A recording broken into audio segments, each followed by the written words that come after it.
놀스를 조금 비판하는 것으로 선지가 나와. 놀스를 좀 비판. 놀스 비판이나 아니면 왈처만의 포인트가 있거든. 그래서 그거 관련해서 좀 잘 나오거든. 그래서 보자. 일단 왈처 타이틀 자체는 복합평등으로서의 정의라는 말을 좀 붙여놓고, 이 복합평등으로서의 정의에서 기억해야 될 거는, 이 사람은 정의의 영역을 훨씬 더 세분화시켜야 돼. 그래서 다원화시킨다 이렇게 표현되기도 해.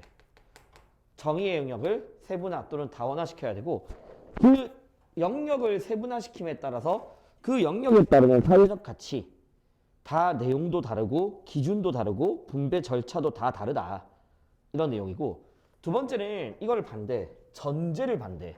이거 한 번에 다 설명해 드릴 거니까 전제를 반대합니다. 전제를 같은 말로 지배야, 지배. 그래서 이 전제를 반대한다가 밑에 보면 정의의 각 영역 사이에 경계가 존재해야 돼. 같은 말이야. 경계가 존재해야 돼. 또는 같은 말로 그 경계가 안정적으로 보호될 수 있어야 돼. 같은 말이야.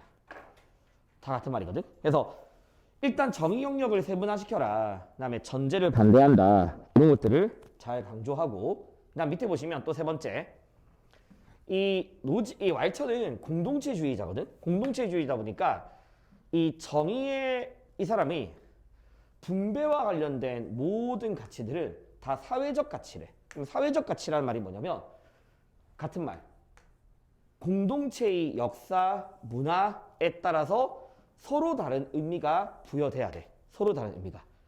그러니까 어떤 공동체이냐에 따라서 공동체가 추구하는 사회적 가치도 다 다르고, 그 공동체에 따라서 사회적 가치를 분배하는 기준도 달라야 되고, 공동체의 가치에 따라서, 공동체의 역사에 따라서 사회적 가치의 의미도 다 달라야 돼. 그런데 공동체마다 다 다른 건데, 이렇게 가상적 상황에서 공동체 특성을 무시해버린 이 가상적 상황에서의 정의의 원칙, 즉 놀스는 비현실적이다라고 보는 거야. 그래서 요거 놀스 잘 비판하거든. 그럼 이 근처에 적어봐. 왈처가 봤을 때 이 놀스의 문제가 뭐냐면, 어쨌든 놀스는 공동체의 특성, 역사적 맥락을 배제하고 그냥 가상 공간 이론을 설정했어. 그러면 그런 가상 공간에서 만들어지는 놀스의 보편적인 정의의 원칙, 맞지? 놀스의 보편적인 정의 원칙에 봤을 때 왈처는 이거 되게 비현실적인 거야. 그래서 어떻게 이야기하냐면, 놀스는 보편적인 정의가 존재한다라고 보는 사람이야. 그럼 왈처가 봤을 때는 놀스의 문제점, 첫 번째, 공동체의 특수성을 간과해. 두 번째, 놀스의 그런 가상공간 이론은 비현실적이다. 이거 항상 서로 비판하는 형태의 보기에서 왈처가 놀스한테 잘 비판하는 보기야. 보편적 정의는 비현실적이고 보편적인 정의는 공동체의 특수성을 간과한 것이다. 요거 잘 기억하시고, 그 다음에 왈처 입장을 다시 한번 정리해 줄게.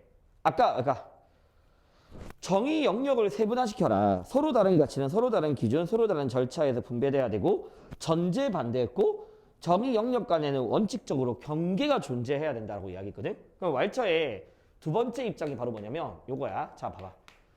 정의의 영역을 세분화시켰어. 예를 들어서 정의라는 거는 정치적인 영역도 있어야 되는 거야. 경제적인 영역도 있는 거야. 그리고 사회적인 영역도 있는 거야. 이렇게 영역을 좀 세분화시켜. 그리고 그 영역에 따라서 추구하고자 하는 사회적 가치도 다 다르다라고 봅니다.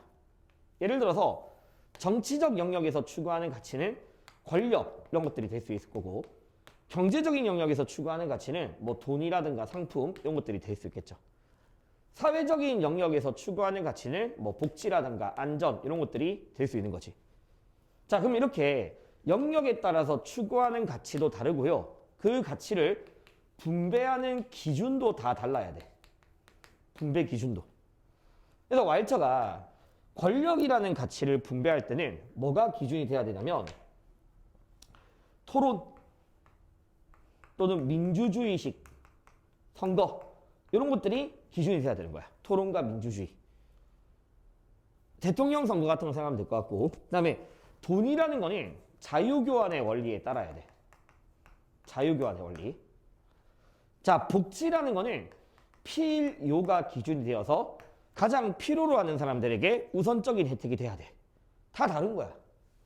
자, 그 다음에 봐봐. 불평등. 자, 현대 사상가들은 전부 다 불평등이 존재하거든. 그럼 왈처가 봤을 때 이런 거지. 토론과 민주주의에 의해서 권력을 많이 가진 사람도 있을 거라고. 물론 권력을 적게 가진 사람도 있을 거라고. 자유교환의 원리에 따라서 돈을 많이 가진 사람도 있고 돈을 적게 가진 사람도 있어. 복지라는 거는 필요가 기준이니까 많은 복지를 필요로 하는 사람들이 있을 거고 적은 필요 있는 사람도 있을 거라고. 그러면 자, 봐봐. 일단 어떤 식으로 좀 선지가 내려올 수 있냐면 지금 이 사람이 필요라는 기준에 의해서 복지를 인정한단 말이야. 그러면 복지를 인정한다 또는 소득 재분배를 인정한다라는 점은 누구랑 공통점이 되냐면 놀스와의 공통점으로 나올 수 있어. 놀스와의 공통점으로. 그 다음에 불평등이 존재합니다. 맞죠? 정의로운 사회에서 정의로운 사회라도 불평등이 존재할 수 있다. 이거는 이 파트에 나오는 마르크스 빼고 다 가능해. 마르크스 빼고. 그러니까 아리스토텔레스도 되고 놀스도 되고 노직도 되고 그다음에 공리주의도 당연히 불평등 존재해. 정의로운 사회에서도 불평등은 존재해. 자, 심지어 왈처는 누군가가 토론과 민주주의에 의해서 권력을 독점하는 것도 가능해. 독점도 허용돼. 독점도 허용돼. 알겠지? 독점도 허용합니다. 물론 왈처한테 독점 좋은 거야 안 좋은 거야 이야기하겠지. 근데 허용해. 근데 최악이 있어. 최악. 제일 최악이 뭐냐면요. 이런 거예요. 누군가가 자유교환의 원리에 따라서 돈을 많이 가질 수 있어. 근데 이 많이 가졌다는 이유만으로 복지의 혜택까지 가지려는 거야. 누군가가 권력을 많이 가질 수 있어. 근데 그 권력을 많이 가졌다는 이유로 자녀의 입학에서 어떤 우월한 위치를 차지해버리는 거야. 자녀의 교육에서. 그러니까 그런 것들은 바로 이게 바로 뭐냐. 경계가 무너지는 거야. 경계가 무너지는 거. 이거를 통해서 이거를 가지려고 하는 행위가 뭐냐면 지배 또는 전제야. 알겠지? 이게 지배 또는 전제입니다. 지배 또는 전제. 그러니까 이 지배 전제는 없애야 돼. 이걸 없애는 게 각 경계, 정의의 원칙 간의 경계가 보장되고 보호되는 거고 또는 자율성이 실현되는 거야. 경계가 보장되는 거. 그래서 이 두 가지를 다 묶어서 왈처의 복합평등으로서의 정의다. 왈처의 복합평등으로서의 정의는 요 두 가지를 말해. 요 두 가지. 이렇게 두 가지. 그래서 왈처는 요 정도. 자, 그 다음에 이제 마르크스는 거의 다 했습니다. 마르크스는 직업관에서도 자세하게 했던 거니까 가볍게만 볼게. 유일하게 요 파트에서 불평등을 반대하는 사람이고, 자, 마르크스에 따르면 자본주의 우리 다 했죠. 분업으로 인해서 노동소에 노동 착취가 발생하고 그 자본주의 체제가 프롤레타리아들의 계급의 혁명을 통해서 붕괴될 수밖에 없다라고 보는 사람이고, 그 프롤레타리아 계급의 폭력혁명을 통해서 나타나는 사회가 공산사회죠. 그래서 공산사회도 필연적인 겁니다. 알겠죠? 공산사회는 필연적인 거고, 그 다음에 이 공산사회는 뭐가 사라지냐면 계급이 사라져. 계급이라는 게 사라지고, 그 다음에 사유재산도 당연히 사라지죠. 불평등도 없어. 그리고 마르크스는 국가도 되게 부정적으로 보는 사람이야. 국가라는 것도 지배계급이 피지배계급 착취하려고 만들어낸 거라서 이 공산사회는 국가라는 개념도 없어져. 그리고 모두가 자유로워져. 모두가 자유로워지는 사회야. 그런 사회가 공산사회입니다. 그래서 자, 공산사회의 특징. 자기 능력에 따라서 자유롭게 일하고 그 다음에 필요에 따라서 분배되어지는 거. 그럼 얘들아, 각자 필요에 따라서 분배되는 거니까 이거를 절대로 균등하다라고 하면 안 되고요. 당연히 각자 필요가 다 채워질 수 있으니까 부족한 사람도 또는 남는 사람도 없습니다. 불평등도 없어. 모두가 평등한 거야. 알겠지? 모두가 평등한 사회. 그리고 국가가 소멸되어진다. 아까 이야기했죠. 그래서 이런 것들이 마르크스 입장. 자, 그러면 문제만 딱 해보고 넘어갑시다. 117페이지에 3번이랑 그다음에 4번, 7번, 3, 4, 7 이렇게 세 가지만 한번 볼게. 3, 4, 7.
자, 3번 한번 봅시다. 3번에서 지금 분배 정의의 중심 문제는 사회 제도를 어떻게 선택하냐에 따라다 라고 나와 있고, 이 공정으로서의 정의라는 단어도 나와 있고, 우연성을 처리하기 위해서 순수 절차적 정의라는 관념을 채택한다 했으니까 놀스의 입장이지.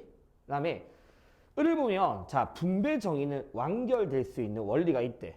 그래서 정의로울 수 있는 충분한 조건은 뭐만 있으면 돼? 소유 권리만 잘 가지고 있으면 돼. 그래서 세 가지 원칙, 세 가지, 맞지? 교정에 의해서도 분배될 수 있다. 그러면 1번에서 사유재산권은 아까 내가 말했듯이 놀스에게서 정의의 일원칙인 자유권에 대한 설명인 거야. 자유권. 그러면 자유권인 거니까 당연히 이원칙인 차등에 의해서 제한될 수가 없죠. 그 다음에 니은에서 분배 정의에 있어서 정형적 원리가 이루어지면 필연적으로 재분배 요구하고, 그 재분배는 아까 내가 소유 권리를 뭐 하는 거다? 침해하는 거다. 이렇게 이야기했던 사람이 노직이었으니까 니은 맞는 말이고. 그 다음에 디귿. 자, 노동에 의한 결과에만 정당한 소유권이 부여된다고 나와 있는데, 요거는 놀스랑 노직 둘 다 알아야 돼. 자, 노직. 자기가 노동한 결과에만 정당한 소유권이 부여된다. 틀렸습니다. 왜? 이전에 의해서도 소유권은 부여될 수 있고, 교정을 통해서도 소유권은 부여될 수 있는 거니까 꼭 최초 취득만으로 소유권이 부여되는 것은 아니었고, 그 다음에 노직도 이거 안 돼. 왜냐하면 노직도 노동에 의한 결과에만 소유권이 부여되는 게 아닌 이유가, 내가 만약에 최소 소외제로 태어났으면 우리는 합의했던 정의의 원칙에 의해서 나의 기대치를 요구할 만큼, 합당할 만큼, 기대치에 부합할 만큼의 최대 이익을 요구할 수 있는 거란 말이야. 그러니까 내가 전혀 노동 능력이 없는 최소 소외제로 태어나더라도 나의 권리가 보장될 수 있는 거야. 자, 그래서 올해 3월에서 그럼 결국 금방 그렇게, 야, 내가 노동 능력이 없게 최소 소외제로 태어났는데 나의 몫을 요구해서 가진 사람들이 자기 재능 활용해서 나한테 이익 높여주는 거잖아. 그럼 내 거잖아. 그러면 봐봐. 이번 3월에서 나왔던 것처럼 협동체의 원칙에 따르면 당연히 소유 권리가 뭐 된다? 인정되는 거라고. 이게 이번 3월에 나왔던 보기야. 협동체 원칙에 따르면 소유 권리가 인정된다. 이 협동체 원칙이 뭐였냐면 정의의 원칙이잖아. 그러니까 정의의 원칙에 따르면 뭐가 다? 소유 권리가 인정되는 거지. 꼭 뭐 하지 않더라도, 노동하지 않더라도. 노동하지 않더라도. 자, 그 다음에 니을. 둘 다 시장 경제를 인정했던 사람이고 사유재산 다 인정했던 사람이야. 그러니까 당연히 정당한 소유물에 대해서는 권리를 가진다라는 점은 둘 다 동의할 수 있는 거고요. 자, 4번에서 한번 보면 이 값이 어떤 사회적 가치 X가 X의 의미와 상관없이 누군가가 Y를 가지고 있다는 이유만으로 분배하면 안 된다는 거지. 이거 왈처의 지배 전제를 반대하는 문장이고, 자, 소유 권리 이야기하고 있으니까 노직이고, 그 다음에 차등의 원칙, 최소 소외자 최대이익이니까 놀스입니다. 그래서 갑은 왈처, 을은 노직, 병은 놀스인데, 자, 1번 볼게. 자, 복지국가에서 분배 정의가 완전히 실현된다라고 하면 이거 있잖아. 어차피 노직 당연히 복지국가 반대했었고, 그 다음에 놀스도 복지국가는 정의 원칙을 충분하게 실현하지 못하지. 재산 소유에 있어서 민주주의가 실현돼야 되는 거야. 그러니까 A, C 안 됩니다. 알겠지? 놀스 입장이 아니야. 그리고 그렇다고 해서 왈처도 분배만으로 분배 완전히 실현되는 건 아니야. 그 다음에 2번. 정의의 영역 간의 경계가 사라져야 한다는 절대로 왈처 입장이 될 수가 없지. 경계가 사라지면 안 돼. 그 경계는 딱 지켜져야 되고 보호돼야 되는 거니까 A, F, 왈처 입장이 될 수가 없는 거고. 그 다음에 3번. 자, 봐봐. 국가가 부의 분배 과정에서 개입할 수 있대. 부의 분배 과정에서 개입할 수 있대. 당연히 놀스 소득 재분배 인정했고, 왈처 소득 재분배 인정했으니까 개입할 수 있단 말이야. 분배 과정에서. 그런데 이거 지금 누가 봐도 노직한테 물어보는 건데, 노직은 가능하냐라고 하면 아니 가능하지. 왜? 그게 부정의한 양도, 부정의하게 이전됐으면 국가가 개입해서 바로 잡아야 되는 거니까 개입할 수 있다는 거야. 4번. 공동체의 특수성에 맞는 분배 기준이 필요합니다는 전형적으로 그냥 공동체주의자인 왈터만의 입장이 되는 거야. 왈터만의 입장이. 그러니까 노직 안 되고. 5번. 가상 공간에서 정의 원칙을 도출했던 거는 놀수밖에 안 되는 거니까 정답은 5번이죠. 맞죠? 5번입니다. 그 다음에 7번. 자, 7번을 보면 자, 봐봐. 갑이 이런 말을 해. 개인의 타고난 자산 또는 타고난 재능이 도덕적으로 봤을 때 임의적이든 아니든 그딴 게 중요한 게 아니라는 거야. 그러니까 놀수는 개인의 타고난 재능은 도덕적으로 봤을 때 임의적인 거야. 근데 얘는 그딴 게 중요한 게 아니라 개인은 그 타고난 자산에 대한 뭐가 있다? 소유 권리가 있다. 알겠지? 그리고 그로부터 나오는 것도 마찬가지인 거야. 그래서 놀수와 달리 노직은 도덕적 관점에서 임의적이냐 임의적이지 않냐 그게 아니라 그냥 개인의 권리다라고 보는 거예요. 근데 놀수는 아까 말했듯이 타고난 재능이 도덕적으로 봤을 때 임의적인 거야. 임의적이다 보니까 우리 모두의 것을 위해서 활용해야 되는 거고 그러다 보니까 권리를 인정은 하지만 제한은 있을 수 있는 거야. 그래서 이게 노직이고 자 분배는 각자 필요에 따라서 이루어진다는 마르크스 입장이고 자 타고난 재능의 분포를 공동의 자산으로 간주하라고 했으니까 놀수 입장이야. 그럼 1번 부, 소유, 교정에 대한 국가의 개입이 배제되지 않죠. 맞지? 부를 소유함에 있어도 개입할 수 있고 거래에서도 불공정한 거래라면 개입해야 됩니다. 거래에 있어서도. 그래서 자유로운 거래라고 해서 무조건 배제되는 거 아니야. 자유롭지만 정당해야 돼. 자 2번 마르크스에 따르면 노동분업이 오히려 소외된 노동을 해방시키는 게 아니랐지. 노동소외 일으키는 거고. 자 3번 공정으로서의 정의관에 따르는 사회야. 그게 바로 뭐야? 정의로운 사회잖아. 그럼 정의로운 사회니까 당연히 무슨 체제야? 협동체제지. 4번 선천적 유불리 영향을 줄여야 한다는 놀수만의 입장이야. 알겠지? 노직은 그런 거 관심 없습니다. 5번 사적 소유권 인간의 기본적인 권리로서 승인되면 놀수랑 노직 둘 다 자유권이니까. 근데 그게 없다라고 하면 마르크스죠. 왜? 마르크스는 사적 소유가 없어져야 되는 거지. 없어져야 되는 거.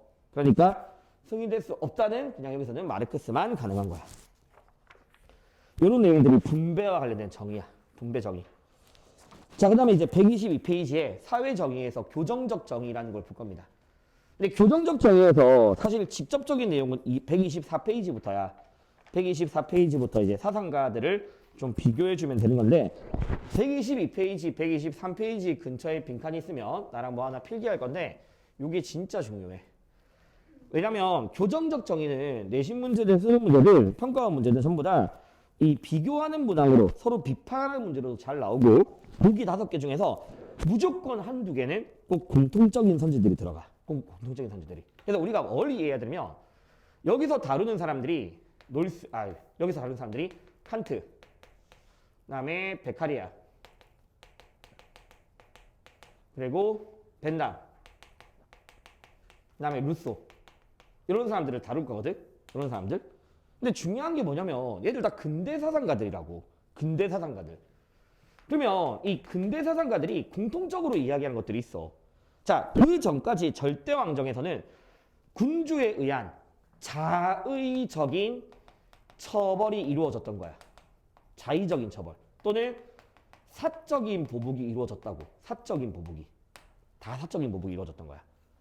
그러면 이런 것들로 벗어나서 당연히 그리고 또 너무 과도한 자의적인 처벌이니까 과도한 형벌이 막 부과되고 했던 게 근대 이전 사회라고. 그러면 모든 사상가들은 다 뭘 주장하냐면 이거에 반대해서 야 형벌이라는 것도 공적인 정의를 실현해야 돼.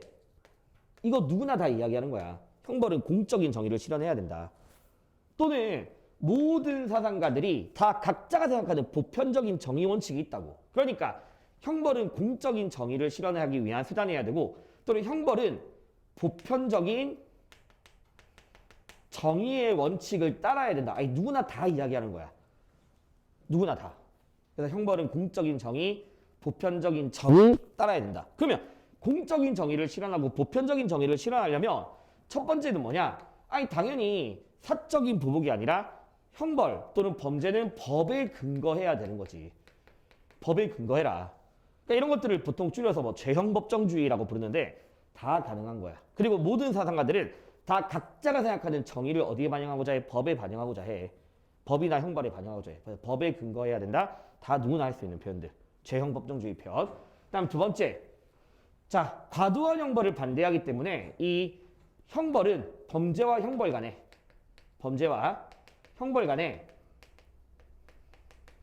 비례성에 실현돼야 돼. 비례성 실현. 이거 누구나 다 할 수 있는 이야기야. 비례성이란 말은 적당해야 한다는 뜻이야. 그러면 적당하면 그 비례성에 대한 내용의 차이가 있는 거야. 칸트가 바라보는 비례성과 공리주의가 바라보는 비례성의 차이가 있는 겁니다.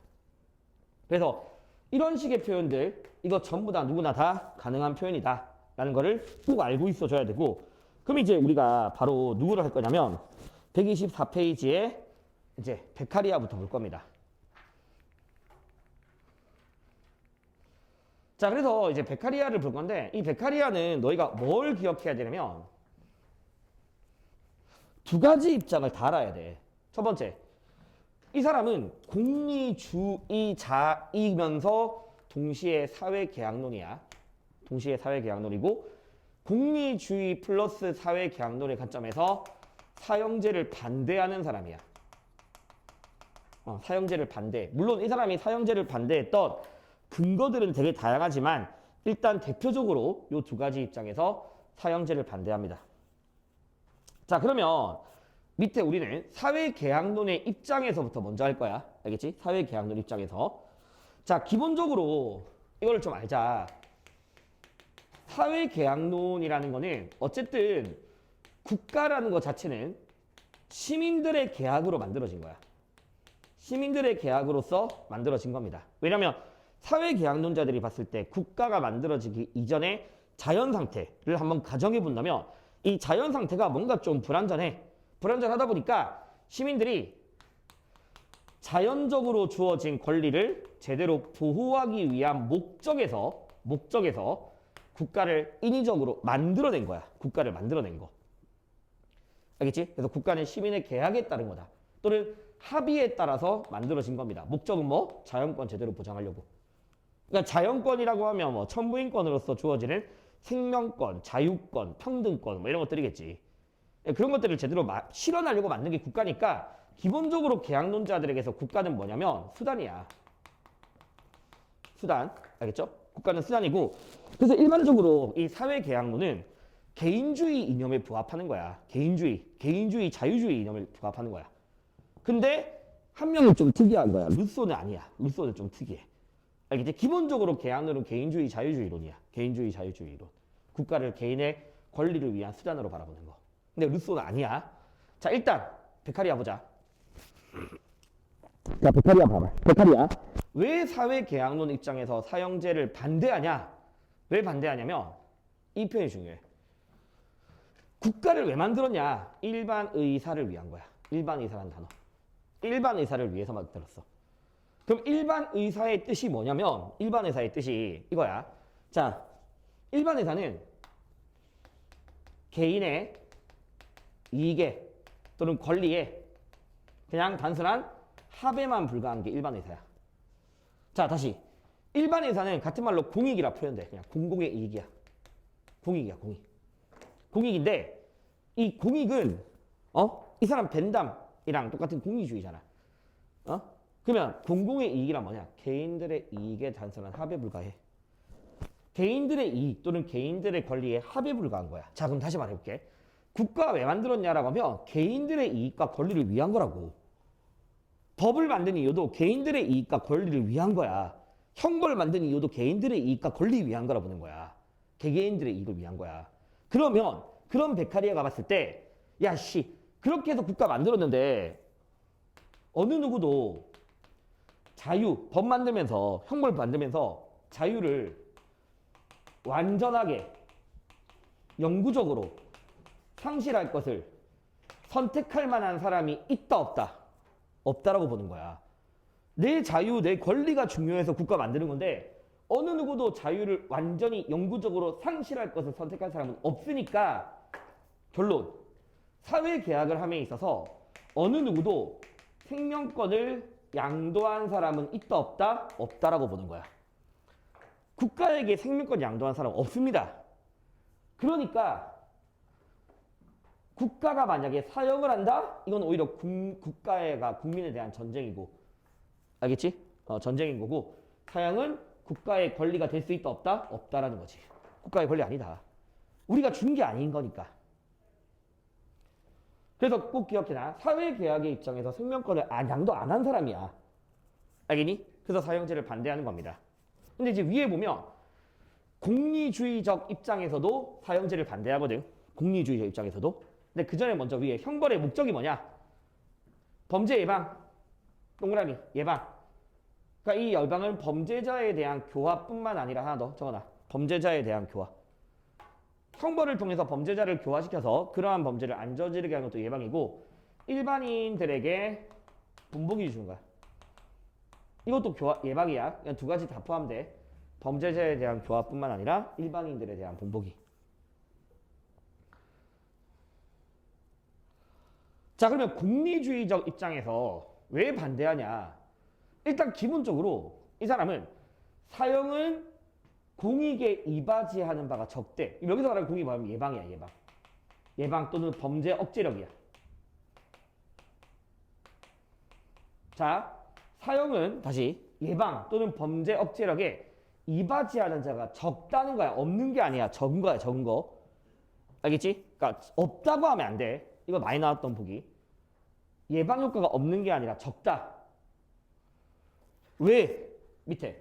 베카리아는 사람들의 도덕적 관념은 반복적 인상에서부터 비롯됩니다. 반복적으로 인상. 반복적으로 말해줘야 돼. 근데 반복적인 인상은 강도보다는 오히려 뭐가 더 중요하다 보냐면 지속성이 더 중요하다 보는 사람이야. 강도보다는 지속성이. 그러면 강도보다는 지속성이 더 중요한 거거든? 그럼 이제 사형이랑 종신노역형을 비교해보면 물론 사형이 강도는 강할 수 있죠. 맞죠? 하지만 뭐가 낫다? 지속성이 떨어져. 그 장면 본 순간 끝이야. 근데 종신노역형은 한 사람을 평생 동안 가둬버리는 거니까 비록 강도는 약할 수 있겠지. 하지만 계속 하다가 볼 수 있으니까 지속성이 높아. 그래서 훨씬 더 억제 효과가 높다. 알겠죠? 그럼 다시 사형은요. 억제 또는 예방 효과가 꼭 기억해. 없는 거 아니라고 했어. 낮다야, 낮다. 유용성이 낮은 거야. 유용성이 낮은 거. 그래서 계약론의 입장에서 생명권 양도 안 했으니까 사형제 반대하는 거고, 공리주의적 입장에서 예방 효과나 유용성이 낮으니까 반대하는 거야. 그래서 두 가지 입장에서 반대하고요. 그래서 밑에 종신노역형을 주장했던 사람. 여기 베카리아고, 이제 루소. 자, 루소는 좀 특이해. 왜 특이하냐면 일반적으로 계약론은 개인들의 이익과 개인들의 권리를 강조하는 개인주의, 자유주의 철학이지만 루소의 계약론은 조금 특이합니다. 알겠죠? 그럼 미리 루소는 알아놔. 어떤 사람이냐면 이 사람 공화주의자라고 불러.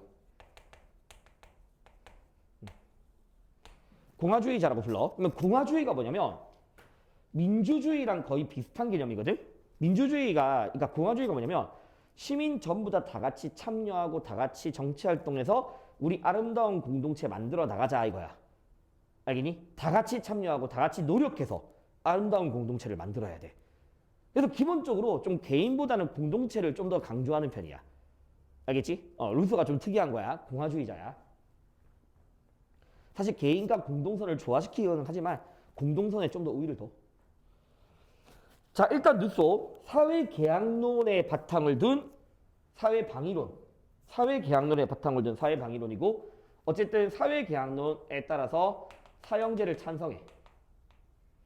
그러면 너희들이 이따가 내가 표로 정리해 주겠지만 문제 유형 자체가 루소랑 베카리아 딱 비교하기 너무 좋다고. 왜냐면 둘 다 계약론이니까 사회계약의 일반적인 입장들은 다 동의한다고. 사회계약의 일반적 입장들은. 그런데 한 명은 사형제를 찬성하고 한 명은 사형제를 반대하는 거의 차이인 거야. 그러니까 예를 들어서 이따가 적어주겠지만 형벌은 사회계약에 근거해야 된다. 아니 누구나 다 쓰는 표현이야. 알겠니? 형벌은 시민들의 동의에 기초해야 돼. 아니 누구나 다 쓰는 표현이라고. 두 명은 다.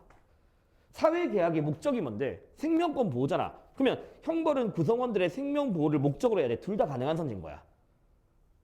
그러니까 계약론의 입장에서 찬성하는데 왜 찬성하는지를 봐야 돼. 자, 이 사람은 중요한 단어. 일반 의지. 사회계약의 목적은 일반 의지야. 아까 베카리아가 일반 의사라고 이야기했잖아. 딱 한 글자 때문에 차이가 있는 거거든. 자, 일반 의지는요. 이거 같은 말 공익이야. 공익이야. 또는 공공선이야. 여기까지는 베카리랑 별 차이가 없어.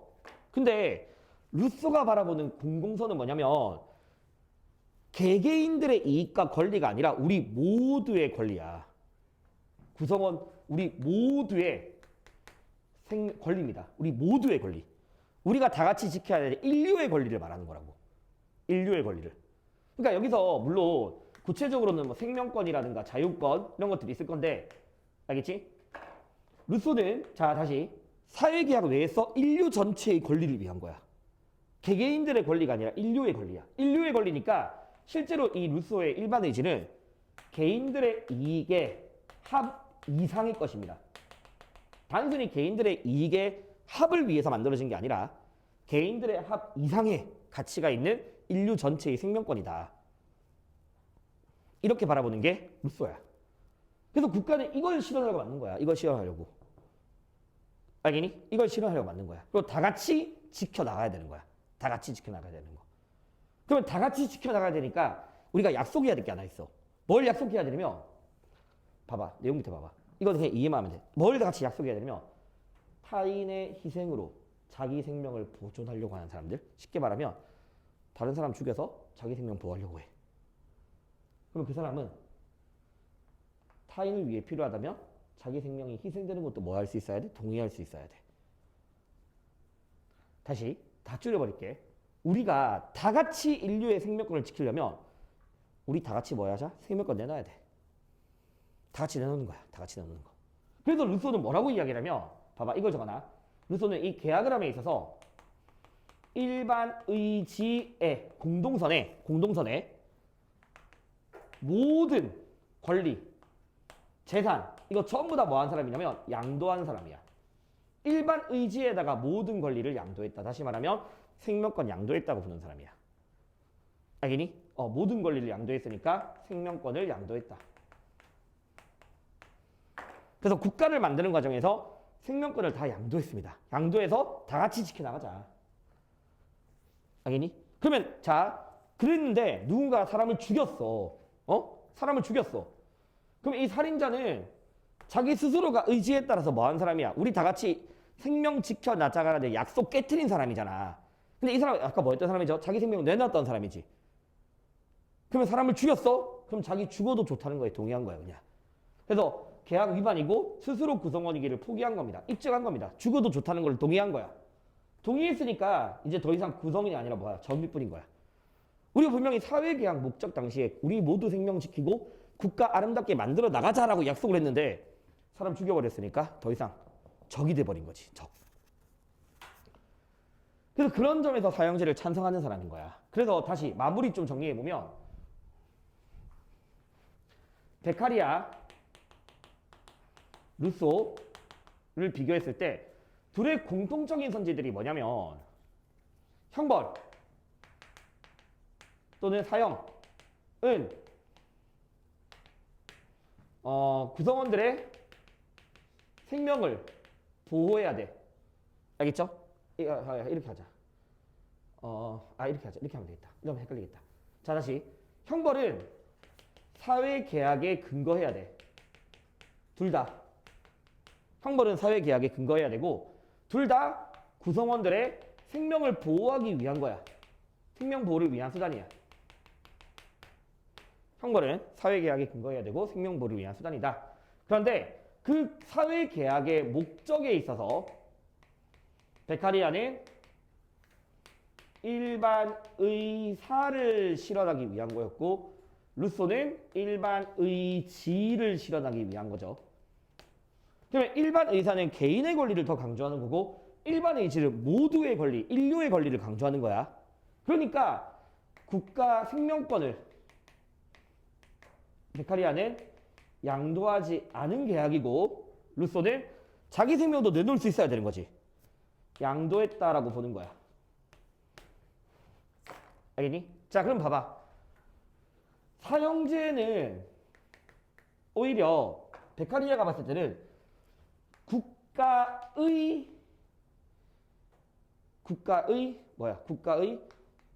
국가의 전쟁 선포야. 국가의 전쟁 선포야. 국가의 전쟁 선포. 알겠지? 반대합니다. 반면에 이제 루소는 사형제는 봐봐.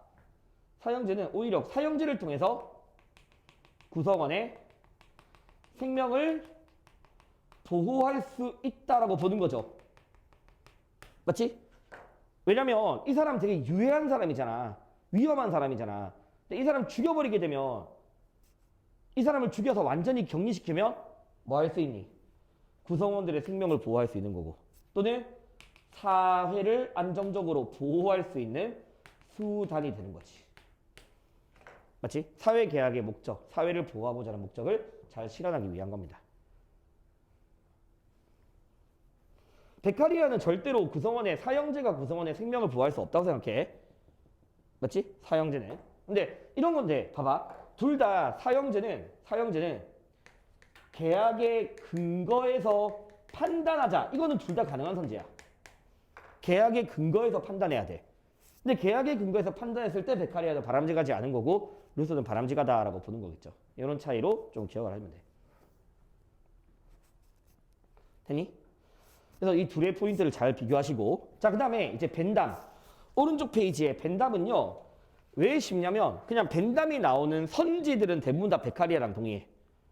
베카리아랑 다 똑같아. 왜냐면 벤담은 그냥 공리주의자야. 공리주의자고 이 사람은 사형제에 대해서 찬성 반대로 딱 정해지는 게 아니야. 알겠지? 항상 결과적 유용성을 봐야 돼. 결과적 유용성을. 자, 그래서 벤담에게서 자 봐봐. 베카리아 이후에 벤담이 등장했고 이 벤담이 공리주의 이론을 체계화시켜. 그래서 벤담의 표현들은 전부 다 누가 동의한다? 베카리아가 다 동의해. 다 동의할 수밖에 없어. 그래서 항상 벤 다이어그램식의 문제에서 벤담이랑 베카리아는 거의 공통적인 선지들이 많아. 목적, 예방. 알겠지? 그럼 예방이니까 두 가지라고 했어. 일반인들에게 범복이 주는 것도 예방이고 범죄자에게 교화하는 것도 예방이야. 그래서 이런 식의 보기도 있어. 범죄자를 교화하는 거로만 한정해야 된다. 한정하지 않습니다. 그러면 그 범죄를 예방하는 것이 바로 뭐다? 사회적 이익을 높이는 거야. 알겠죠? 공익이야. 근데 기본적으로 형벌이라는 건 뭐지? 고통이잖아. 맞지? 고통인데 뭘 위해서야? 예방을 위한 필요악이죠. 알겠죠? 예방을 위한 필요악이야. 그러면 예방을 위한 필요한 거니까 봐봐. 형벌의 이익, 형벌의 고통. 자, 플러스, 마이너스. 형벌의 이익은 뭔데? 예방이잖아. 예방 효과. 맞지? 그러면 만약에 마이너스가 더 크다? 이거는 뭐 하는 거야? 가치가 있다 없다? 그때 형벌은 가치가 없는 거죠. 알겠지? 플러스보다 마이너스가 더 크면 가치가 없는 거야. 자, 만약에 단지 고통보다 이익이 더 커. 형벌의 이익이 더 커. 그럼 그때는 악은 악이지만 무슨 악이다? 필요악이라 부르는 거야. 그때는 필요악이야. 그러니까 항상 벤담을 사회적 유용성을 보고서 판단해야 돼. 사형이든 뭐든 간에 다. 그래서 가능성으로만 존재하는 거야. 가능성으로만. 자, 그 다음에 밑에 그래서 또 봐봐. 자, 밑에 처벌의 기준 예방하는 데 필요한 정도 이상으로 처벌 가하는 건 안 됩니다. 악이니까. 그래서 오른쪽에다가 뭐 하나 적을 게 있어. 그리고 이 표현은 되게 중요한 표현이야. 이 표현은 다 중요한 편이야. 자, 왼쪽에다가 이렇게 적어놔. 벤담이라고 해놓고요. 벤담이 어떤 이야기를 하냐면 벤담이 대체적으로 처벌은 확실성과 근접성이 낮아. 이게 뭔 말이냐면 자, 사람들이 죄를 저지르는 이유는 예상을 해봐. 내가 이 행위를 저질렀을 때 받을 수 있는 처벌. 근데 그 처벌은 대체적으로 확실성과 근접성이 떨어져. 확실성이 떨어진다는 건 뭐냐면 내가 처벌 안 받을 수도 있어. 알겠지? 근접성 바로바로 처벌되는 것도 아니야. 도망갈 수도 있어. 예를 들어서 내가 불법 유턴을 할 때 이거 범죄 행위인데 이거 해서 얻는 이익은 있다고. 시간에 안 늦을 수 있다. 근데 예상되는 처벌은 있어. 뭐 딱지 걸리겠지. 근데 안 걸리면 그만인 거야. 오히려 안 걸릴 가능성이 더 많고. 그러니까 사람들은 범죄를 저지르니까 벤담은 뭐 해줘야 되냐면 강도를 좀 높여줘야 돼. 그래야지 예방이 돼. 현행법에서 불법 유턴 5만 원 정도거든? 그럼 사람들은 내가 만약에 이익이 더 크다 판단하면 그냥 예방, 범죄 해버려. 근데 만약에 이익이, 강도가 한 20만 원 정도의 벌금 부과한다? 그러면 사람들은 쉽게 뉴턴을 잘하지 못하게 되겠지. 근데 강도도 너무 과도하게 높여주면 돼, 안 돼? 안 된다고. 알겠니? 그러니까 어떤 강도냐? 예방할 정도만큼의 충분한 강도야. 충분한 강도. 예방할 수 있는 정도만큼의 충분한 강도가 돼야 되는 거야. 그러면 아까 말했듯이 만약에 불법 뉴턴을 20만 원으로 설정해버리면 사람들은 이거 좀 부담스러워서 안 하게 돼 있어. 근데 만약에 그걸 넘어서서 아예 불법 뉴턴 했을 때 면허 취소해버리겠다. 이건 너무 과도한 게 돼버리는 거지. 오히려 공익을 떨어뜨리는 거야. 알겠니? 그럼 공익을 떨어뜨리는 겁니다. 자, 그래서 밑에 이거 결론. 봐봐. 범죄 이익보다는 형벌의 고통이 더 커야겠지, 무조건. 범죄 이익보다 형벌의 고통이 커야지. 그래야지만 뭐 될 수 있으니까 예방이 될 수 있잖아. 맞죠? 형벌의 고통이 이익보다 더 작으면 사람들이 당연히 범죄 저지르겠지. 근데 봐, 형벌의 해악, 형벌의 고통이 예방할 해악, 이게 만약 이거는 반대로. 예방할 수 있는 해악 20만 원이면 예방될 수 있어. 근데 아예 취소를 시켜버려. 반대로 과도해버린 거야. 이건 잘못된 거지.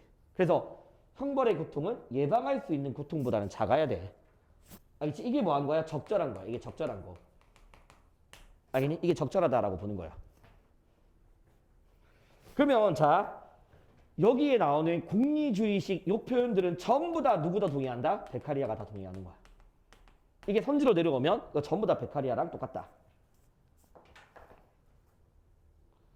그래서 일반적으로 만약 제시문을 찾을 때는 일반적인 공리주의 글 나오면 벤담이야.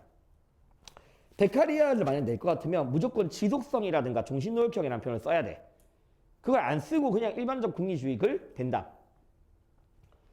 알겠지? 일반적인 공리주의 글. 그래서 벤담까지 했고요. 자, 밑에 칸트. 자, 칸트는 일단 응보, 상응하는 보복으로서의 사형제를 찬성. 자, 혹시나 해서 말하는데 범죄와 형벌이 상응해야 된다. 누구나 다 쓰는 표현이야. 상응이라는 표현은 다 써. 근데 칸트의 응보는 상응하는 보복의 차원이야. 보복의 차원. 보복의 차원. 그래서 보복이란 말이 꼭 들어가야지만 칸트가 될 수 있습니다. 자, 그럼 이제 여기서 칸트는 너희가 뭘 중요하게 생각해야 되면 일단 응보라는 이 보복적 측면도 중요하지만 칸트는 형벌이 오히려 범죄자의 인격성을 실현해 줄 수 있어. 그게 좀 특이한 거야. 그게 좀 특이한 거. 알겠지? 범죄자의 인간 존엄성을 오히려 실현해 줄 수 있는 게 형벌이라 생각해. 왜 그런지를 이해하면 됩니다. 자, 일단 보자. 칸트에 해서 자, 다시 형벌의 목적은 상응하는 처벌 또는 보복으로 이루어지는 건데 상응하는 처벌. 다시 말하면 그 행위를 했기 때문에 부과하는 거야. 했기 때문에. 그래서 처벌은 그 자체가 목적입니다. 자, 그 다음에 세 번째. 그래서 처벌 또는 형벌은 공적인 정의를 실현하기 위한 수단이야. 자, 그래서 오른쪽에다가 적을게. 칸트가 형벌은 또는 형법은 정의를 실현하기 위한 수단이다. 자, 형벌은 공적인 정의를 실현하기 위한 수단이다. 당연히 가능해. 그래서 이거를 만약에 막 그런 칸트는 어떤 경우에도 수단이 되면 안 되면서 이건 개소리야.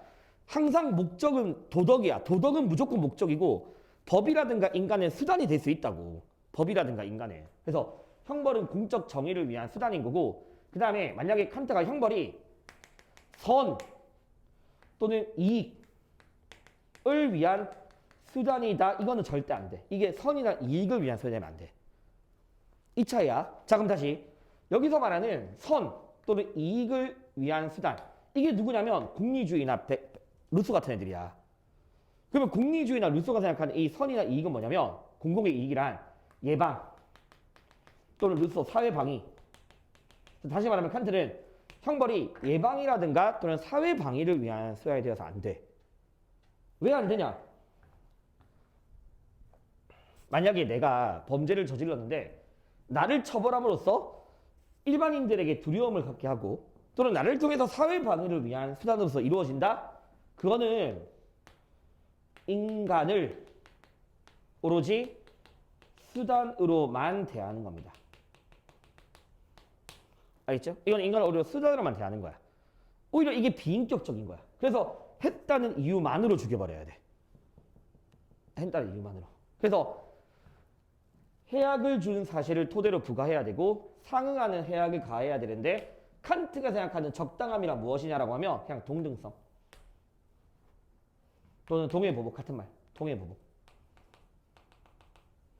자, 다시 공리주의가 생각하는 비례성은 뭐냐면 따져가야 돼. 뭘 따져야 되면 범죄의 이익보다는 크게 하고 예방할 피해보다는 좀 적게 하고 이걸 따져야 돼. 근데 칸트는 그냥 죽인 사람 죽여버리면 돼. 똑같이. 동등성, 동해보복, 평형, 등가성 다 같은 말. 동등성, 동해보복, 평형, 등가성. 그래서 아까 범죄랑 형벌의 비례성은 다 동의할 수 있지만 그 비례성에 대한 내용의 차이야. 내용의 차이. 자, 그다음 밑에. 자, 칸트는 의무론이라고 있는데 자, 아까 내가 분명히 살인자라도 그 사람을 처벌 또는 사형하는 것이 그 사람의 인간 존엄성을 실현해 줄 수 있다고 했어. 첫 번째 이유는 적어도 이 사람이 공리주의자처럼 선이라던가 또는 예방을 위한 수단으로만 간주한 건 아니기 때문이지. 맞지? 이거 말고도 한 개 더 있어. 뭐가 있냐면 봐봐. 내가 만약에 사람을 살해했어. 그러면 인간으로서 지켜야 될 의무가 있다고. 도덕적 의무가. 나 자신에 대한 의무, 타인에 대한 의무는 뭐냐? 해악 금지야. 근데 사람을 죽였어. 그럼 의무를 위반한 거야. 그럼 당연히 뭐에 따라야 돼? 대가를 치러야 돼. 그것도 인간의 의무라고. 그것도. 그러니까 인간의 의무로서 해악 금지도 있지만 행위에 따른 책임도 의무야. 대가, 책임이야. 알겠니? 그러면 봐봐. 이성적인 명령에 따르면 당연히 사람을 죽였으면 거기에 따른 대가를 치러야 되고 그 대가는 나도 똑같이 뭐 해야 돼? 죽어야 돼. 왜? 죽어야 되거든? 왜 죽어야 되냐면 칸트는 삶과 죽음은 같은 종류의 것이 아니라서야. 동종성이 없다고 이야기해. 같은 종류가 아니다. 그러면 같은 종류의 것이 아니니까 사람을 죽인 사람을 살려두는 건 아니야. 죽였으면 똑같이 뭐 해야 돼? 죽어야만 해. 그게 대가야. 그 대가의 기준이 아까 뭐였냐면 동등성, 동의보복이니까. 근데 봐봐. 내가 사람을 죽인 의무를 위반했다고 해서 내가 대가를 치르는데 내가 스스로 죽으면 돼? 안 돼. 왜? 그건 내 인격을 또 회피해버리는 거야. 자살은 자기를 수단시키는 거잖아. 알겠니? 근데 국가가 나서서 날 죽여도 국가가 나서서 날 죽이는 거야. 그러면 결국 그러면 다시 그러면 봐봐. 그러면 사형은요. 너무 고마운 거지. 왜 고마우냐면 적어도 응보를 통한 사형이 나를 아까 공리주의자처럼 수단으로 대한 것도 아니고 또 내 행위에 대해서 내가 책임질 수 있게 만들어준 거야. 알겠니? 그래서 자 응보를 통한 사형은 오히려 자기 행위에 대한 스스로 뭐하게 한 거다? 책임을 지게 한 겁니다. 자기 책임하게 한 거야. 책임지게 한 거야. 그래서 비록 칸트가 이 사람이 사람을 죽인 의무를 위반했지만 그럼에도 불구하고 자기 책임 진 거죠. 행위에 대한 책임을 진 겁니다. 그러면 행위에 대한 책임을 진 거니까 오히려 이 사형제가 그 사람의 인간 존엄성을 뭐 해줄 수 있다? 보호해 줄 수 있는 거예요. 인간 존엄성을 보호해 줄 수 있다. 그래서 칸트에 따르면 이 사형이 자, 이 사형제가 비록 그 사람을 더 이상 사회 구성원으로서 바라보진 않죠. 죽였으니까. 그래서 시민적 인격성은 상실되는 거야.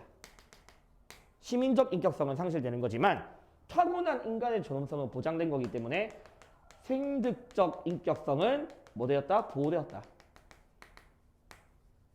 생득적 인격성은 보호되었다라고 표현을 하는 거야. 됐니? 자, 그 다음에 밑에 이거 잘 나와. 자, 살인자는 살인이라는 범죄를 의도하고 요구한 거야. 이거 오답선지 잘 나오는 거 있어. 처벌을 의도하고 요구했다. 또는 사형을 의도하고 요구했다. 절대 안 되는 표현이야. 알겠지? 야, 이 사람이 살인을 의도하고 욕구한 거지 사형을 의도하고 욕구한 거 아니잖아. 처벌받을 행위를 의도하고 욕구한 거야. 처벌받을 행위를. 자, 그 다음에 또 요즘 잘 나오는 표현. 의욕. 의도하고 욕구하는 거죠. 그럼 의도 욕구니까 칸트는 뭘 강조하냐면 행위의 동기를 강조하는 거야. 이게 동기야, 동기. 행위의 동기고 또는 행위의 내적 사악성에 비례해서 이루어져야 돼. 이거를 칸트는 내적 사악성에 비례한 거야.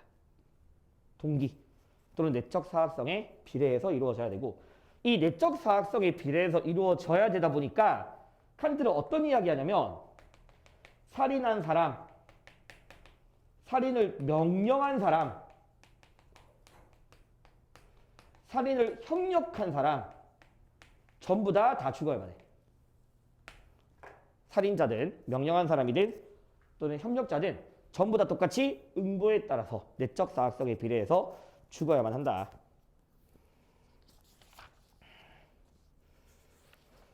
자, 이런 것들이 칸트가 할 수 있는 표현이고 됐지? 자, 그 다음에 다음 페이지 126페이지.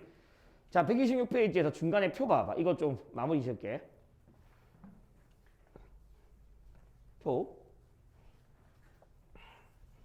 자, 형벌은 공적인 정의를 실현하기 위한 수단이다. 누구나 다 이야기해. 아까 말했듯이 절대 왕정의 자의적 처벌, 사적 구복으로부터 벗어나서 정의를 실현해야 돼. 근데 만약에 그게 주어가 사형이 돼버린 거야. 사형이. 그러면 적어도 사형제를 찬성하는 칸트와 루소는 동의하겠죠. 맞지? 근데 베카리아는 사형을 반대했으니까 수단이 안 된다고 이야기할 거고 벤담은 사회적 유용성을 비춰봐서 판단해야 돼. 세모. 자, 그 다음에 중요한 거. 공적인 정의와 공공 또는 공공선이라는 거를 비교할 때 칸트는 오로지 정의만을 위한 것이어야 되지 그 형벌이 공의 또는 공공선 실현 수단에 대해서 절대로 안 된다라고 이야기했지. 이건 오로지 범죄자를 수단으로만 취급하는 거야. 자, 나머지는 다 가능해. 다 가능해. 알겠니? 여기서 말하는 공익은 계약, 예를 들어 계약론자들에게는 구성원들의 생명보호 또는 뭐 벤담이나 베카리 같은 사람들에게 예방, 루소 같은 사람들에게서는 사회방어, 사회방위라는 측면에서 공익을 다 이야기하고 근데 마찬가지 또 만약 그게 사형이야 칸트 어차피 안 돼. 이번에 누구도 안 돼? 베카리 안 되죠. 맞지? 루소 가능하죠. 벤담은 세모. 자, 형벌의 비례성이야. 비례성. 칸트 이거 어차피 다 가능해. 근데 봐봐. 그 비례성을 칸트는 뭐라고 이야기했다고? 동등성이라고 이야기한 거야. 알겠지? 그 비례성의 내용이 칸트는 동등성인 거고 베카리아나 벤담 같은 사람들은 아까 말했듯이 뭐보단 커야 돼? 범죄 이익보단 커야 돼. 또는 예방할 해악보다는 작아야 돼. 그걸 비례성이라 부르는 거야. 근데 이 비례성 근처에다가 하나만 더 이야기합시다. 요즘에는 형벌은 범죄에 비례해야 돼. 이런 식의 표현이 안 나오고 형벌은 범죄 행위 그 자체에 비례해야 한다. 이런 식의 표현으로 와. 그냥 형벌이 범죄에 비례한다. 누구나 다 쓰는 표현이니까. 행위 그 자체에 비례하는 거랑 범죄 행위에 사회적 해악에 비례해야 한다. 이거 두 개 차이인 거야. 범죄 행위 그 자체에 비례할지 또는 사회적 해악에 비례할지를 물어보면 행위 그 자체에 비례하는 거는 칸트고요. 사회적 해악에 비례하자는 공리주의자니까 벤담이랑 베카리아야. 벤담이랑 베카리아. 자, 그 다음에 여기서 계약론자 두 명입니다. 루소, 베카리아 계약론이라고 했지. 맞지? 사회 계약론 이 두 명이야. 그러면 형벌 또는 사형이 사회 계약에 따라 판단하자는 사회 계약론 두 명은 동의하고 나머지는 XX. 자, 범죄자의 동의가 포함되어 있는 게 바로 같은 말이 사회 계약이야. 알겠지? 그러면 이제 이 둘의 차이가 뭐냐? 아까 말했듯이 루소는 생명권 양도를 동의한 거고 베카리아는 생명권 양도를 동의하지 않았던 거의 차이인 거야. 알겠니? 그런 차이로 보시면 됩니다. 이렇게 해서 일단 실전 문제는 한번 풀어보면 되는 거니까 실전 문제는 이렇게 하면 이제 우리가 일단은 내신에서 보통 교정적 정리까지는 다 끝냈어. 다 끝냈고 아마 1학기 기말 때는 국가와 시민부터 아마 하거나 아니면 앞부분부터 좀 하거나 그러고 싶어. 그래서 너가 만약에 1학기 기말 때도 들을 거면 그거 내가 강의 기획서를 올려놓을게 홈페이지에다가 그렇게 하고 그다음에 따로 뭐 국가와 시민윤리를 국가와 시민윤리를 나와서 보강을 하려면 영상으로 받을래? 상으로 받을래? 그럼 영상으로 보내줄게. 영상으로. 그러면 국가와 시민윤리는 영상으로 보내주면 되고 일단.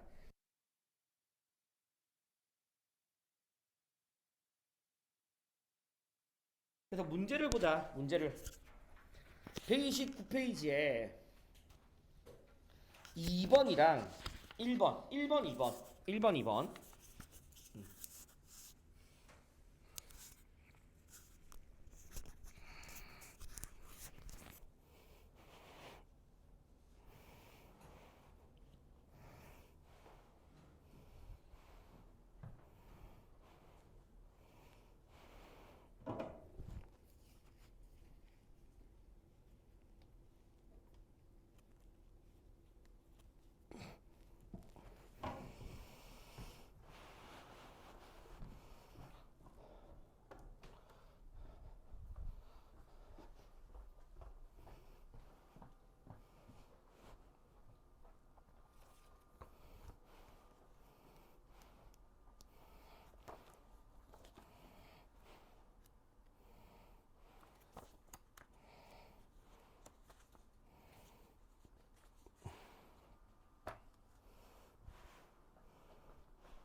이거 한 3단원 전체 송우시 넣대.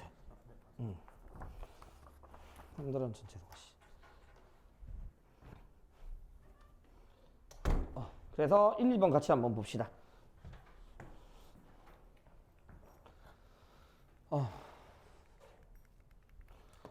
그래서 1, 2번을 보면 자 1번 범죄자는 처벌받을 행위를 의욕했다. 칸트고요. 그다음 밑에 분복이 오랫동안 분복이니까 베카리야. 그다음에 병은 사형은 적이다.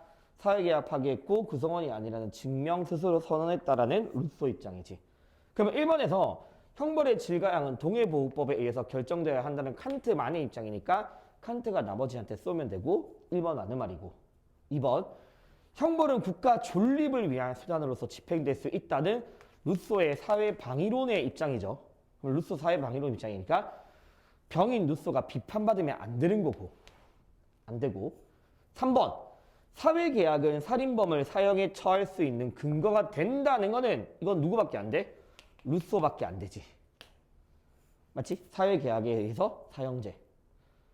그러면 루소가 할 수 있는 말인 거니까 맞는 말이지. 맞는 말. 4번 일반 시민들의 안전을 지키기 위해 실행되어야 한다. 일단 칸트 절대 안 돼. 왜냐면 사형제를 인정하더라도 이게 생명 지키기 위한 게 되면 안 되는 거니까. 어차피 베카리야 안 되는 거고. 사형 반대했으니까. 그냥 어디까지나 그냥 루소 정도만 가능한 선지인 거야 이거는. 루소 정도만. 알겠니? 루소만 가능한 선지야. 그러니까 루소 칸트한테 비판할 수 있는 거죠. 사형 선고를 받은 사람이라도 목적적 존재로 대우받아야 된다는 딱 누구밖에 안 된다. 이건 칸트밖에 안 되는 거니까 칸트가 루소한테 쏠 수 있는 비판이고. 그래서 어쨌든 정답은 2번이었던 거지. 2번. 자, 2번에 보면 일반 의지에 복종을 거부하는 사람은 강제를 당하게 되고 생명 보존 위에서 존재하고 사형도 같은 관점이라고 했으니까 일반 의지 루소. 생명을 양도할 수 없다. 권리가 아니다. 라고 했으니까 베카리아. 형벌받을 행위를 의욕해서 범죄를 저질렀다는 이유만으로 형벌을 받는 거니까 칸트. 그렇지? 그럼 1번. 자, 루소. 자기 스스로가 입증한 사람 맞지? 구성원이 아니다라는 것을. 베카리아는 사형이 아니라 종신노역형이 가장 큰 공통함을 주는 거고요. 칸트, 사형은 목적 그 자체로서 존중해 줄 수 있는 거고. 네 번째, 사회계약에 근거해야 된다. 루소, 베카리아 둘 다 가능한 표현이죠. 하면 되고 안 되고의 차이인 거니까. 자, 보편적 정의의 기초가 되는 원리에 따르라. 이건 세 명 전부 다 가능한 소리인 거야. 이런 것들은. 알겠죠? 그래서 교정적 정의에서 꼭 한두 개 보기 정도는 좀 쉽게 할 수 있는 보기들이 있어. 공통점. 이렇게 해서 사회 정의까지 마무리했고, 만약에 OX 하다가 좀 궁금한 거 있으면 물어보시면 되고, OX 하다가. 근데 여기는 어차피 답은 다 있으니까 이렇게 해서 마무리 짓고, 그다음에 너는 내가 따로